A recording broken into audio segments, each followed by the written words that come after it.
Sylvie Maloukissa et Nadège Boulaboula sont retenus pour la finale du prix Pierre Castel RDC 2022. C'était au cours de la demi-finale qui a confronté 6 candidats porteurs des projets innovants face au jury expérimenté.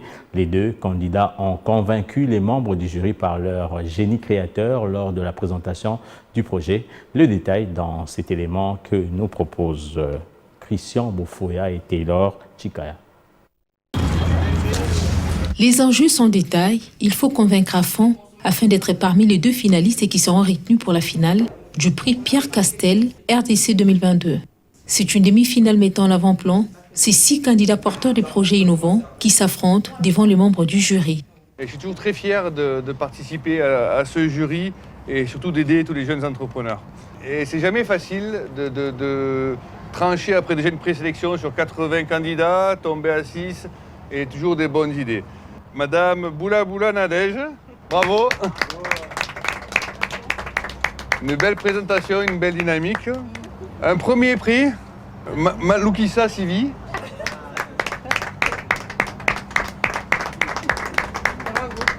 Bravo, une belle usine, un bon travail, c'est excellent, donc félicitations. 2 candidates se sont distinguées par leur projet. Sylvie Maloukissa, avec sa société Manitech, qui met en exergue l'excellence de la production congolaise, notamment des confitures, des pâtes arachides, des sauces et du miel. La particularité de Manitech, c'est la chaîne qu'on a entre les recherches scientifiques qui sont dirigées par ma mère, qui est professeure d'université, et l'application des recherches qui est maintenant la version commercialisable. C'est ça notre force et c'est ça notre compétitivité. On doit arriver à produire nous-mêmes, quitte à ce que nous puissions développer des industries locales, et pour qu'elles soient fortes, il faut que la recherche scientifique soit poussée à son plus haut niveau. Nadège Boulaboula avec son entreprise dont l'objet principal est la transformation et la commercialisation de 2 infusions locales, le bouloukout et la citronnelle, les 2 sous la marque Yanzambi.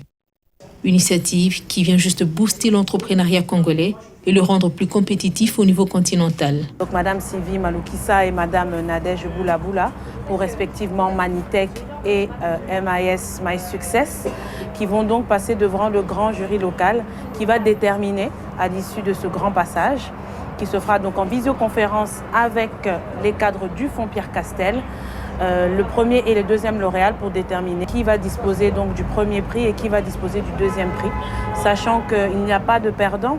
Les 4 autres finalistes vont quand même disposer de formations en ligne qui vont leur permettre d'acquérir, de développer, de compléter leurs compétences en termes d'entrepreneuriat pour leur permettre également de pouvoir pérenniser leur entreprise. Au total, 120 candidatures ont été recueillies et réduites à 2 en fonction des critères d'éligibilité pour bénéficier d'un fonds d'accompagnement dans le but de pérenniser leur vision qui se matérialise à travers les entreprises installées dans le pays. Le grand oral est prévu dans un futur proche pour connaître les lauréats du prix Pierre Castel RDC 2022.